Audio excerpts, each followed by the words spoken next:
You're listening to the Nightlight Radio Network. This is Dr. Zohara Hieronimus, co-host of 21st Century Radio. We are happy to present this rebroadcast of our show on Nightlight. Enjoy. Joining us this hour is Gene Baur, president and co-founder of Farm Sanctuary. Gene has been hailed as the conscience of the food movement by Time magazine. He and Farm Sanctuary remain solidly committed to their mission of ending cruelty to farm animals and promoting compassionate living through rescue, education, and advocacy efforts.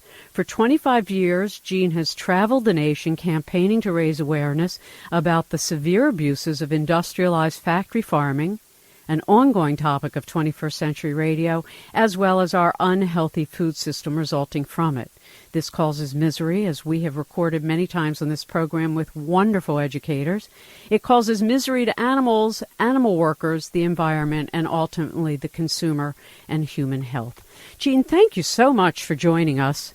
Oh, absolutely. It's great to be with you. Well, Farm Sanctuary's work is so impressive, and I think it would be interesting to our audience if you told them how you began this work so long ago and what you did at the very beginning of your effort. Sure. Well, we started back in 1986, so this is our 25th anniversary. And back in 1986, there was not a lot of attention being focused on factory farming and our industrialized food system. So I felt it was important to see firsthand what was going on. So we actually started visiting farms and stockyards and slaughterhouses to document conditions and take pictures and videotape. And we would literally find living animals thrown in trash cans or living animals thrown on piles of dead animals. And we could not leave them there, so we started rescuing them. And at the time, we were operating out of a donated space in a row house in Wilmington, Delaware. So we didn't have a lot of space, so we rehabilitated the animals and placed them in good homes.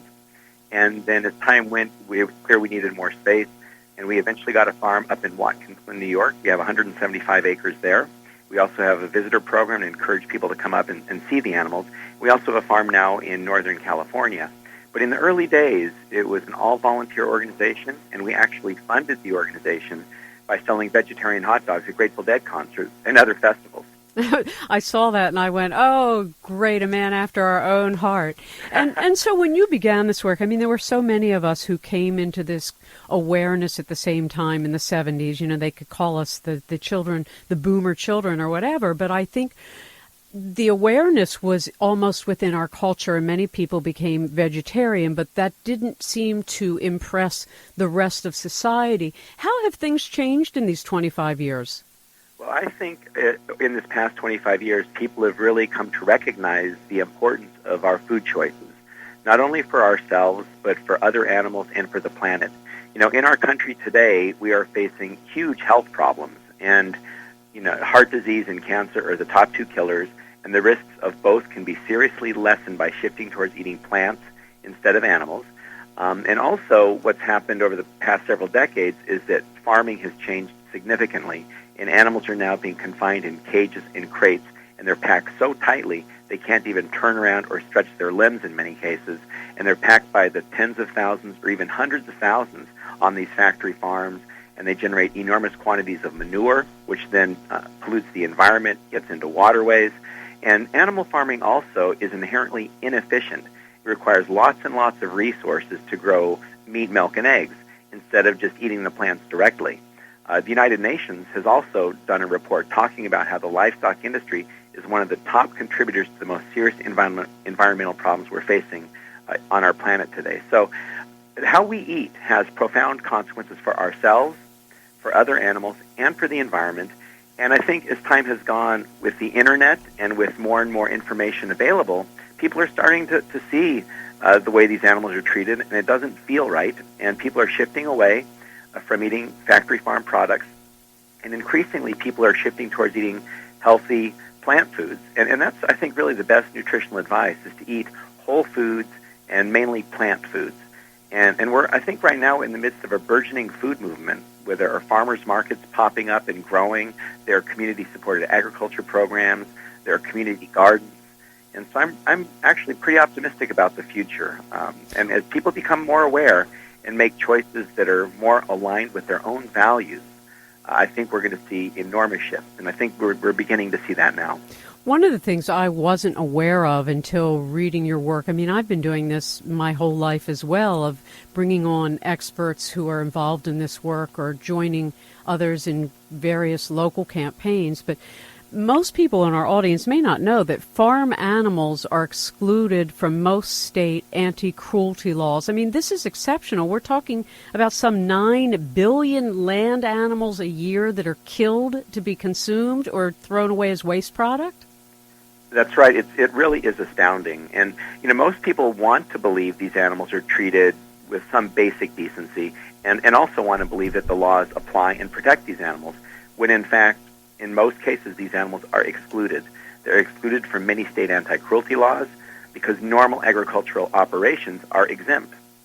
In normal agricultural operations are practices that the industry adopts and considers to be appropriate, no matter how cruel they are. So you have very bad practices with animals in cages where they can't even turn around or stretch their limbs, and that's considered normal. You have animals that are routinely mutilated. Egg-laying chickens, for example, have parts of their beaks cut off so that they do not peck each other and injure each other in their overly confined, cramped conditions. Pigs have their tails cut off, and this is all done without painkillers. So these are now normal practices, and they're completely legal in most states. And then also at the federal level, there's the Federal Animal Welfare Act, but it excludes farm animals. So the largest number of animals that are raised in our country are excluded. And then when it comes to the Humane Slaughter Act, which ironically is the only federal law that pertains to the humane treatment of farm animals, that excludes chickens and turkeys. And chickens and turkeys comprise the largest number of animals that are being killed in our country. So the laws are extremely inadequate, and hopefully we're starting to see some changes in the laws. Well, I saw that you all had this recent victory for laying hens. Yes. Beginning in 2000 to 2002, we started working on initiative campaigns where we go to the streets in various states, start collecting signatures to put measures on ballots for popular votes. And we've done this in 3 states now, Florida, Arizona, and in California. And in each place, citizens have overwhelmingly voted to ban some of this cruel confinement. And the 3 primary systems we've looked at are gestation crates, which is how breeding pigs are kept, and these are 2-foot-wide metal enclosures where the sows live practically their whole lives, unable to turn around or go outside and barely move. Veal crates, which is how young calves are being raised for veal, where they're chained by the neck in small crates for their whole lives. And then battery cages for egg-laying hens. And these are small wire enclosures that are lined up in rows, stacked in tiers in huge factory warehouses that confine egg-laying hens so tightly they can't stretch their wings. Each bird is given less space than a sheet of paper to live their whole life on. And so we've got these measures on the ballots, and people have voted to ban them. And we were in the process of collecting signatures in Washington State and Oregon to do another initiative there.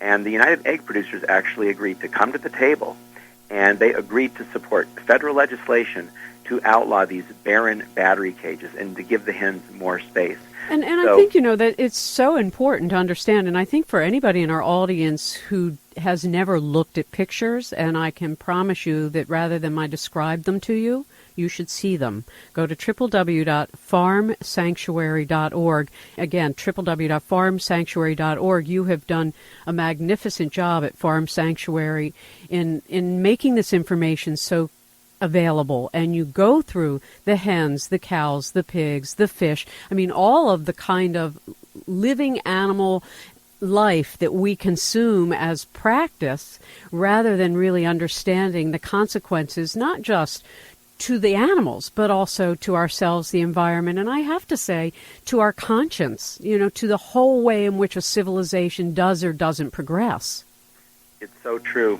What we do to other animals says more about us than it says about the other animals, actually. Of course. And, Mahatma Gandhi said you can judge the moral progress of a nation by its treatment of animals. And I think that's really true. When you have animals that are so helpless and so much at our mercy, and when we treat them so badly, that's not good for anybody. And I think it requires us to be callous. It requires us to lose our empathy and our conscience, and that's a real problem. It is, and we see it in the way wars are waged because people become unconscious from the very start, both from how we go about looking at what's on our table to how we might treat others that are the other. And to me, it's a syndrome of other, that if it's not us who's having pain, it's not pain that matters.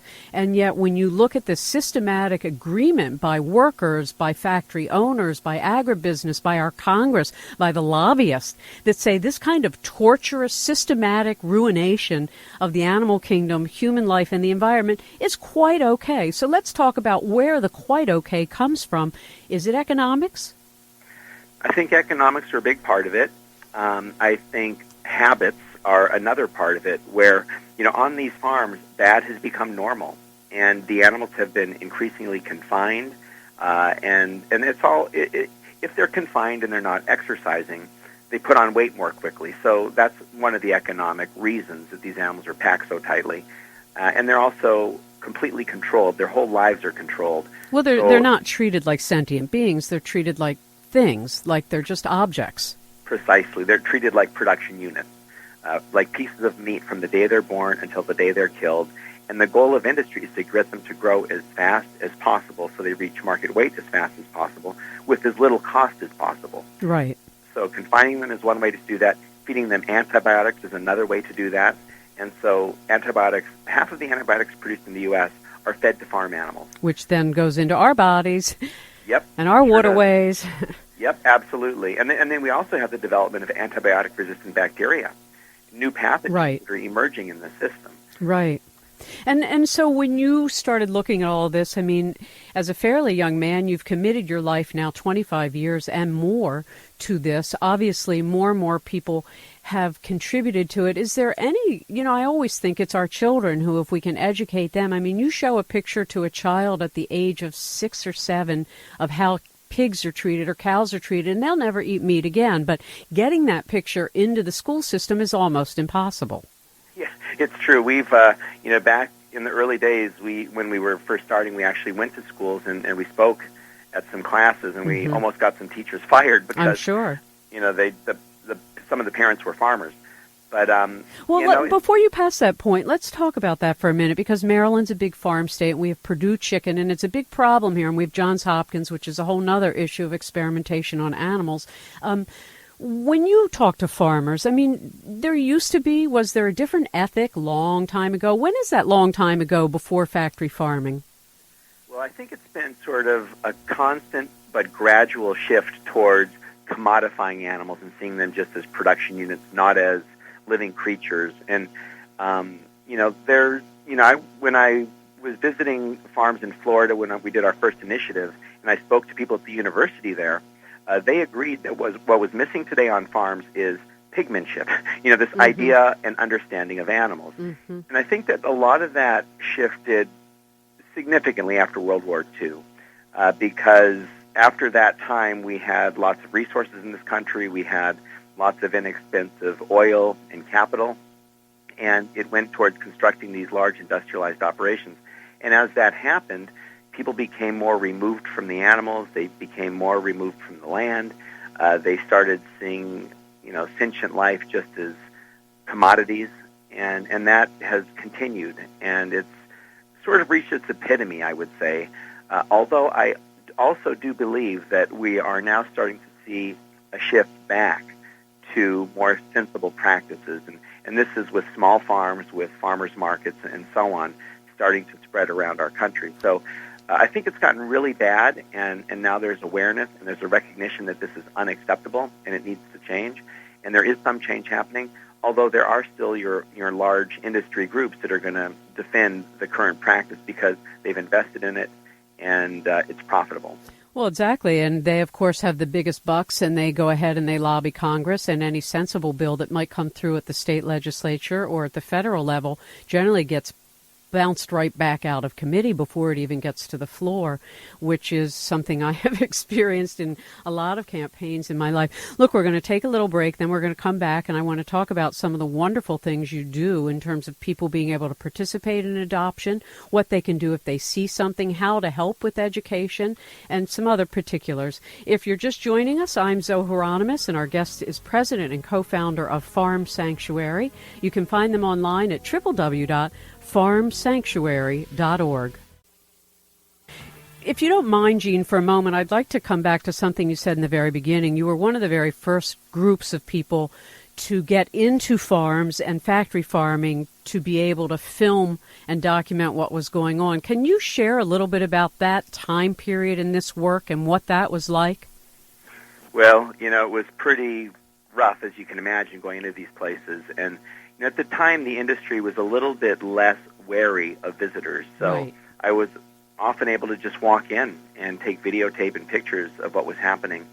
And, it was horrible to see the way these animals were neglected and mistreated, the way they were suffering, the way they were routinely denied veterinary care. If they weren't worth very much, they would literally be discarded. And I also felt very bad for the workers. Could you imagine what it would be like to work in a slaughterhouse where for 8 hours a day all you're doing is cutting the throats of animals? It's a violent, bloody job, and I really wish nobody had to do it. Well, and I think, post-traumatic stress, and Gay Bradshaw joined us on that. We talked about even the elephants who have post-traumatic stress just from the way the world is, and we see this with workers in these kinds of environments. I mean, it's no different than taking a life unmercifully, so it has to affect people, and I've read studies of the kind of trauma that they suffer and that they leave these factory farms, but so many are migrant farmers, and they believe they have no other resource to work. It's true. It's very sad, and also the workplace is very dangerous, so oftentimes these people are injured, and they don't feel that they have recourse, so they are injured, and it's just bad all the way around. And so when you were doing this, I mean, the surreptitious filming, which you would have to do today, because as you point out now, even to go to a feedlot, you have to sign in. They need to know who it is. You have to be escorted. I mean, to go film even the way they drag these poor deer cows, the downers, and just drag them suffering and dying to be slaughtered. It's indescribable. I mean, to be quite frank, I am so in awe of you and other people that do this work day after day. I think I would have an emotional breakdown. Yeah, no, it is very hard. One of the things that made it manageable for us at Farm Sanctuary is that from time to time we were able to rescue animals. Let's talk about that and how you do that, and how others in the listening audience who might have acreage or might know somebody who has a farm or may themselves have an interest in helping as volunteers, what they can do. Well, at Farm Sanctuary, we rescue these animals and take care of them at our farms, but we also have an adopt a farm animal program. So if anybody has acreage and is interested in adopting animals, we would love for them to contact us, and they can do that through our website, which is www.farmsanctuary.org, and we'll send you an application. And we want to make sure that when we place animals that they go to good homes, as you can imagine. But if there's people out there that have acreage and proper facilities and an interest, we would love to hear from you. Share with us, as an example, because I was on your website, I had an opportunity to really tour around and see how some of these animals came to you. But pick one of the stories for our audience and explain how the animal was found and then what happened. Well, I'll mention Opie, who I actually rescued from a stockyard in upstate New York. And this was a number of years ago. And I was visiting the stockyard, and I came across this young calf who was left for dead in an alleyway. And it was a freezing day, and he was very young. In fact, he was still wet from after birth. He was sent to the stockyard on the day he was born, and he was freezing to death. And so I asked the stockyard worker, what's going on with this calf? And he told me, well, I have to bury him later today. I said, well, what if I take him off your hands? And he said, sure, go ahead, take the calf. So I took the calf to a local veterinarian, and his temperature was so low it wouldn't even read on the thermometer. He was dying of hypothermia. But we brought him back to the sanctuary, got him warmed up, took care of him, gave him necessary fluids and other nourishment, and he recovered, and he ended up living with us for more than 18 years and weighing nearly 3,000 pounds. Wow. And now there's some people, I'm sure, in the audience who are thinking, well, you guys are talking like, they're just a cat or a dog. And yet I think that's important to talk about for a moment, because there are millions and millions of households that have cats and dogs and birds and rats and cat and mice and, all their little animals. And nobody would ever think of killing that animal and eating it, or killing it alive and eating it, or dismembering it while it lives. Yeah. And yet that is, in fact, what happens in these enormous factory farming systems. You're absolutely right. And I think the reason is that when people get to know these individual animals, whether they're cats and dogs or other animals, you understand that they have emotions, that they have personalities, basically, that they have likes and dislikes, that they develop relationships with other animals and with people, that they're not really that different than us. And the same could be said of cows and pigs and chickens and turkeys and these other animals that have been unfortunately exploited terribly and then slaughtered and then consumed in our country for decades, or for more than that. So one of the messages of Farm Sanctuary is that these animals have feelings just like cats and dogs and other animals, and that's a big part of our sanctuary work, is to encourage people to come and meet these animals, get to know them, look into their eyes, spend some time with them, watch how they interact with each other and with us, and get to know them, connect with these animals. And when that happens, the idea of killing them doesn't appeal very much. And, most people have empathy. Most people care about others. Most people don't like to see cruelty. And unfortunately, when it comes to farm animals, though, most people just don't spend much time with them. And don't know. And at the same time, we've had this incredible decimation of the small farm, really the backbone of our agribusiness in this country. As I joke, and many real serious scholars have said, it got all replaced with methamphetamine labs. Yeah. And there's really these horrible stories. I'm going to have a guest on who's written a book about the demise of a town in Iowa because of that. I'm being told we have to take a little break. So, Jean, you hold on to our audience. Go in the meantime to www.farmsanctuary.org. That's www.farmsanctuary.org, and we'll be right back. So I wanted to come back, Jean, to something you said about education and how we can make changes. For those in the listening audience, you mentioned that, for instance, you have an adoption program. What else does your website present that they can utilize, whether they're school teachers or grandparents, in really helping the next generation appreciate that they can make a change that's profound on all levels? Yes, well, on our website there's lots of information about what happens to animals on farms. So for people interested in learning more about our food industry, that information is available. We also have information and heartwarming stories about individual animals who live at Farm Sanctuary that people can check out. And we have pictures and videotape of both, happy animals at Farm Sanctuary and of unhappy animals that are being mistreated on factory farms. And there's also lots of information about plant-based eating and shifting away from our typical American diet, which is very heavily laden with animal foods and which is bad for animals, and it's terrible for us and terrible for the environment. So there's information about shifting our diets and eating in a way that is healthier and also that is more aligned with our values. And I think that's a very important point, is that most people are unwittingly supporting a cruel factory farming system without really thinking very much about it. So we encourage people to think about their food choices and to become mindful of them, and then ultimately to make choices that they can feel good about that are aligned with their interests. And that would mean, I think, in most cases, if not all cases, shifting away from factory farming and towards eating more plant foods. Now, the industrialization of our food supply came along with the large uses of insecticides and fungicides and all these leftover products from aluminum and other things out of World War II. And when you look at even the devastation to our topsoil, people say, well, you can't get the nutritional needs that you have, either it's protein or minerals from the plants. And then they make an argument for, but if you eat an animal who has eaten some of these things, you get what you need. So for somebody in the audience who might not really appreciate that, even if they reduced meat eating to once a week, what a difference it would make in their health and this process. Oh, absolutely. I've been a vegan since 1985, and I get everything I need from plants instead of animals.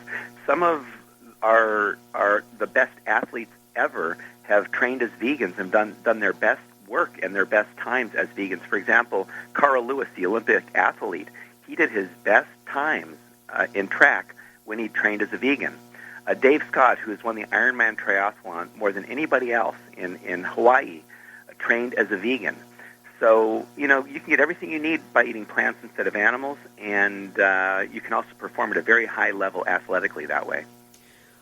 When you talk about adopting farm animals, I want to come back to that for a moment because you do so much of it.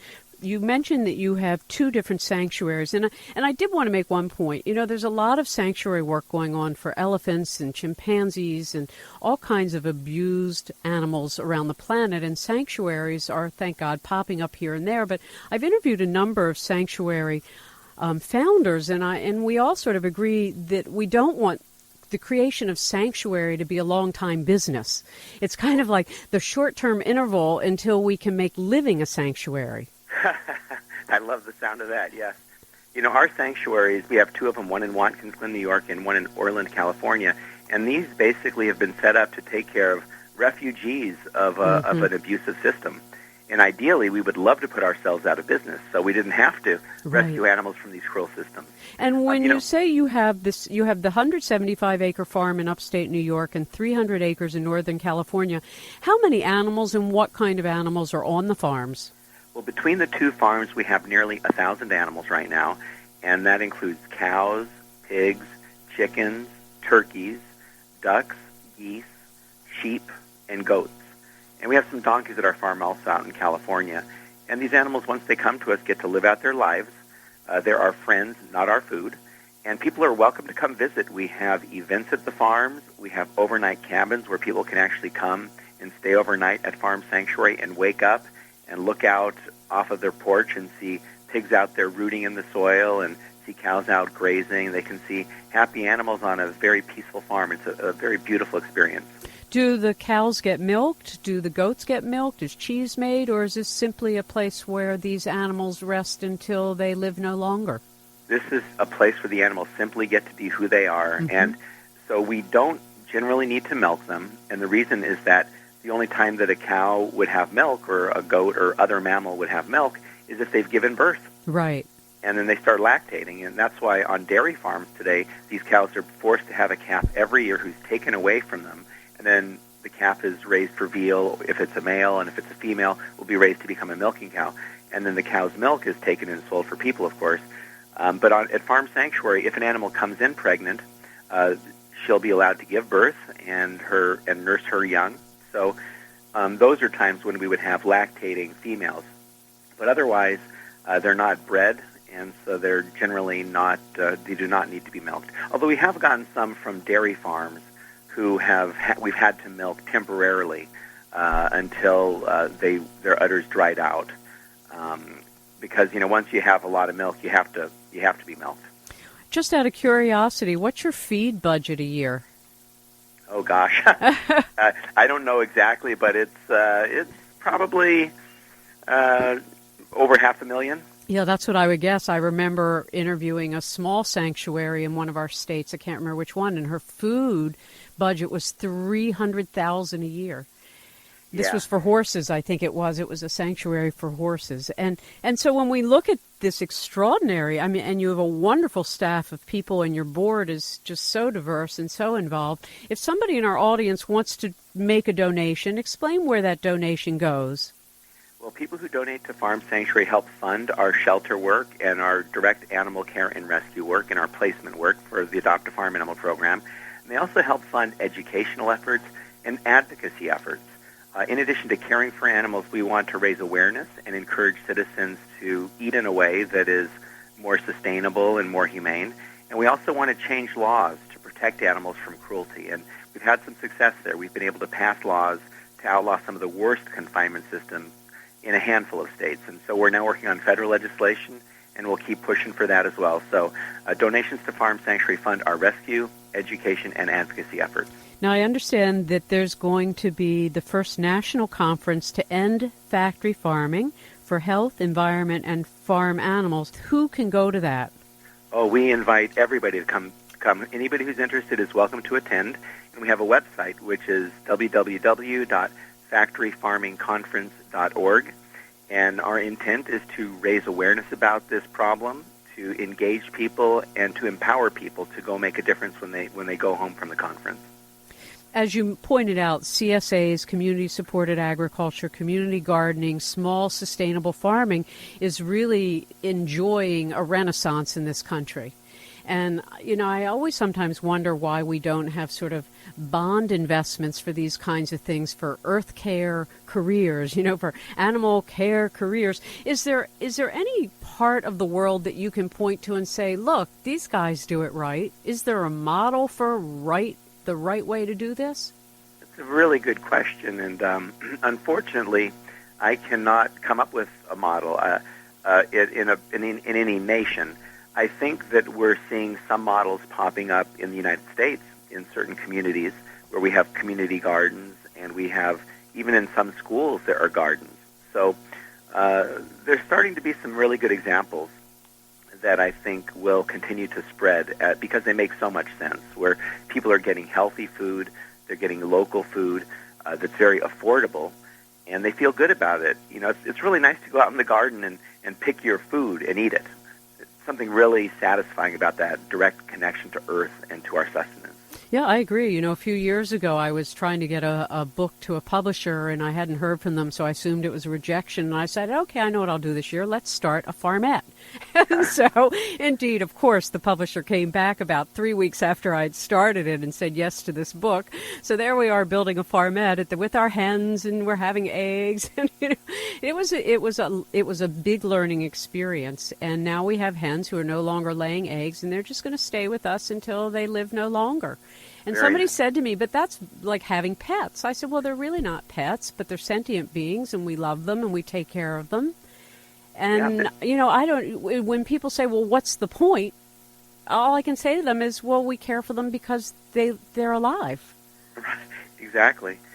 Sometimes, animals just deserve to live, they enjoy life. And we can learn from them while they're alive as well. If we observe them and we can be enriched, our lives can be enriched by positive relationships with other animals. People who've spent times with cats and dogs, for instance, have lower stress levels. Sometimes when cats and dogs visit hospitals, they really help people who are injured or ill or suffering. So our connection with other animals, and if it's a positive connection, can really be good for us emotionally. When we look at also the relationship, this sort of trans-species communication that happens, I love that term that in trans-species psychology that Gay Bradshaw and some others have really brought into the psychological awareness movement, is that this is a whole earth relationship. We're not just talking about how to be nice to chickens and how to be nice to pigs. What we're talking about really is the overall system in which we treat the life of the earth and all life on the earth. That's so true. It really has to do with our attitude towards other animals and the earth and our relationship with other animals and the earth. And the question is it a relationship based on exploitation and cruelty and continuing to extract value, extract raw material, or is it one where we invest, where we live in a more symbiotic way, where we have empathy and compassion to other animals and to the earth, and frankly take more responsibility for our behavior and behave in a way that we can feel good about? Because right now the way we're treating animals on factory farms is atrocious, and most people say, I just don't want to know, don't tell me about it. Right, and that's exactly not right. taking responsibility. Yeah, I've always thought, if they just put a picture of what it really looked like on the McDonald's hamburger, of what the cow went through, how many people would still line up to buy these fast food? And I've interviewed a number of people, including John Robbins, over the years about the enormous amount of change in agribusiness as a result of fast food, that it's basically fast food farming. Yes, it's mass production, cheap food paradigm. But this cheap food actually comes with some significant costs that we don't adequately account for, and our health care is one of those huge expenses. Exactly, plus a diminished life, a quality of life. I mean, I joke that now when I first became vegetarian back in 1972, I think, and as a dancer traveling the country, there was never anything to eat. And no matter where you went, you had to go to a foreign restaurant basically to find some grains and some vegetables. Whereas today it's true. You can go anywhere in this country and eat a healthy vegetarian diet, and a good one. Yes, it's getting easier and easier. It's so wonderful. There's lots and lots of new vegetarian restaurants in Baltimore, in New York, in L.A., and even in places like Omaha, Nebraska, you can get vegan food. So it's really spreading. It's really positive to see. You know, I interview so many wonderful pioneers, of which you are one, and one of the questions I love to ask them, from astronauts to, people who do film or whatever, how has this work changed you, Gene? Well, when I first started doing it back in 1986, I had a general idea of what was happening and that this factory farming industry was a problem. But as time has gone, my convictions have actually deepened, and my dedication to this has become stronger and stronger. But I've also, I think, become more patient and more understanding of people that are engaged in these businesses. Oftentimes people start working at factory farms or investing in them or setting them up even because they believe it's a good thing to do. Farmers are hardworking people, and they want to do well. Mm-hmm. So it's really about education and reaching people and being compassionate, even to people that you feel are doing really bad things, and just trying to find alternatives and try to appeal to people's better natures. Well, and I think that's a really key thing. I remember as a young activist, we were always screaming and yelling at the others as the horrible things they were doing. And it took some real maturing to appreciate exactly what you just said, that people generally, when given the right information, will make the right choice. And it's about having compassion for those who have a different perspective and a different lifestyle than your own, but how to find some middle ground that brings everybody to a better place. Exactly. It's really about finding common ground, and I think rooting our efforts in people's better angels. Most people are compassionate. Most people don't like cruelty. Most people do have empathy. Most people want to live on a planet that is healthy and is not being polluted, where resources are not being squandered. Most people would rather be healthy instead of dying of heart attacks. There's also, I understand, that you have been just returning, I guess, from Chicago, or maybe you've not gone yet. There's an annual walk for farm animals. That's right. We're doing these walk for farm animals events all over the country. I just came back from Chicago. In fact, I just arrived back here in Washington, D.C. today. Thank you for joining us after that. Oh, I'm so glad to do it. And to find out about it, people can go to the website, which is www.walkforfarmanimals.org. And you can sign up there, and the more people that participate, the better. It's going to be a really great event, a very positive event, and we're just joining together to raise awareness and to raise funds for Farm Sanctuary's work. Oh, that's wonderful. Okay, everybody has an opportunity to actually take part and stand up for the animals that can't speak for themselves. And if you were to sort of, cast the fairy dust across the nation, what would this change look like? I mean, if we were really able to forecast, if you were, a diminishment of this butchery and unmerciful treatment of animal life, how do you think that would affect other parts of our society? Oh, I think it could be profound. And, what I envision is a world where we're living with other animals in a peaceful, humane way, where we're not killing and exploiting them for food. And the way we would be getting food is through small, local farming operations.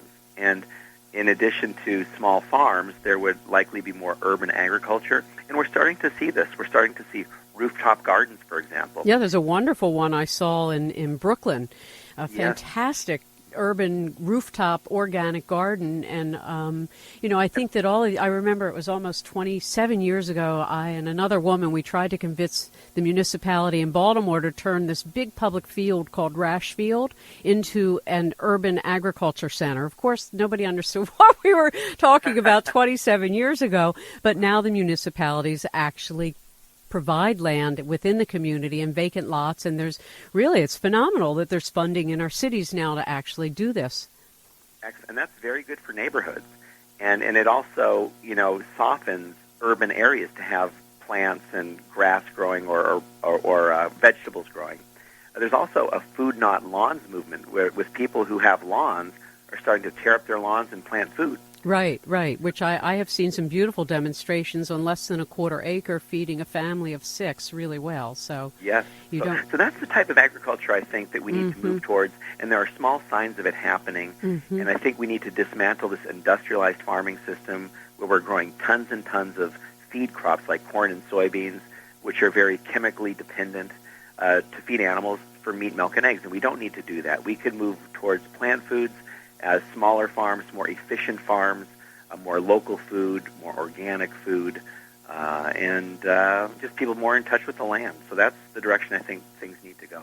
Well, and it is true that in all domains in which there's been this kind of nonprofit activism, I've worked most of my life in the field of healthcare and holistic healthcare, and to think that when I started our center 25 years ago, there was nothing like it in the country, and now you can go and get acupuncture and homeopathy and nutritional guidance in almost every major city, and even in the counties, I add, in most of the states of our union. And so, Jean, when you look at this work, and anybody in the audience who's saying, well, I would like to do an adoption, you mentioned you can go to the website. What kinds of animals are adopted out?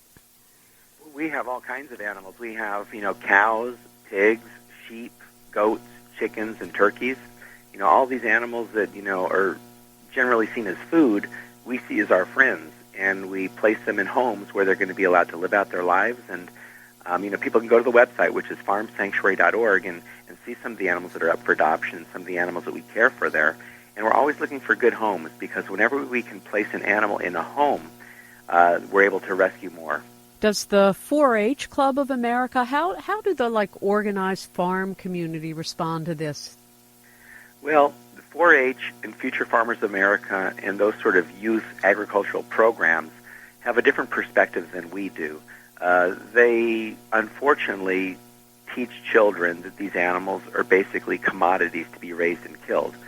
And we've, talked to some kids that have been through 4-H, and they've really been traumatized by it because they get to know a sheep or a pig or another animal and get connected with this individual, and then they're made to sell them to be slaughtered. And it's sort of a mixed message, and children have a natural tendency to know hypocrisy when they experience it. I used to interview the 4-H Club every year at the Maryland Fair, and I would always say to them, I don't know how they do it. I could never have done it. I had a goat, and I had, a lamb, and we didn't eat them. They were pets. I mean, literally, because my mother, just wanted us to have exposure, and we all loved animals. I just don't understand how anybody can do it. Yeah, no, I don't either. And that's, one of the problems with 4-H and Future Farmers of America. Although they do now have programs where people can learn about growing plants and quilt making and other sorts of crafts.